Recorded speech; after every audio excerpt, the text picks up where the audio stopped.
Hi, everybody. Lots of questions over the last week about directors and being furloughed. Can you be furloughed? How much can be paid? And what are you allowed to do whilst you are being furloughed? First of all, yes, you can be furloughed, just like any other employee.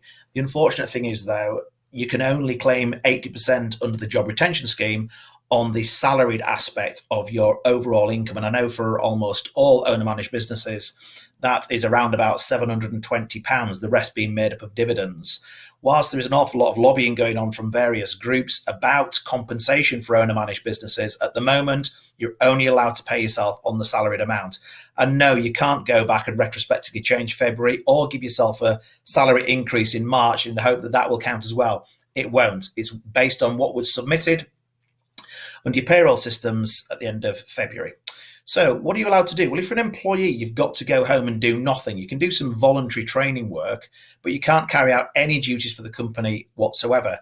Directors, however, are different. In fact, not only they are permitted, they're required to carry out their duties as a director under the Companies Act 2006, the 7 duties of directors as they become to be known.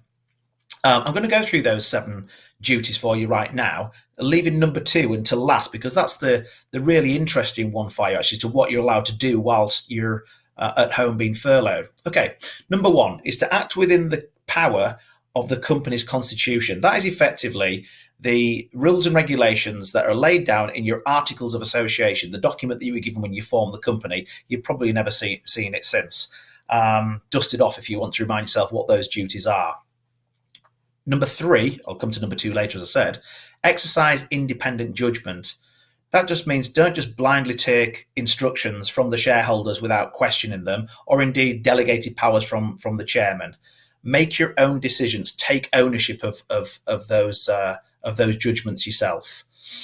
Number 4 is to exercise reasonable care, skill, and diligence. It's pretty obvious what that all is, and there's lots of definitions in civil law about what constitutes a reasonable behaviour.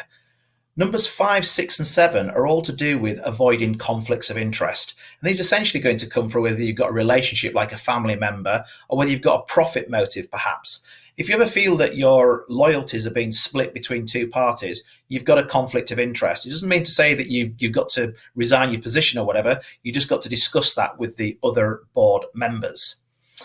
So, number 2, the most important one. This is to promote the success of the company. And I am going to read this almost verbatim back to you as to what it says in the Act.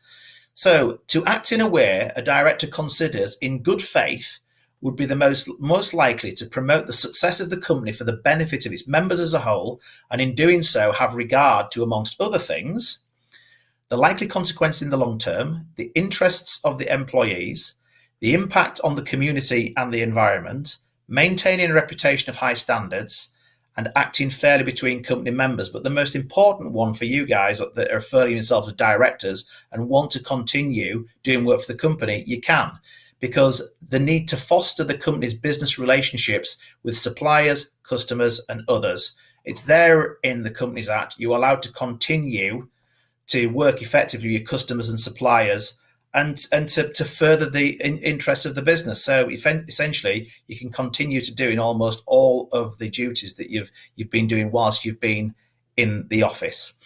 If you've got any questions on that, email me as usual on john.oddy@ascentisllp.co.uk.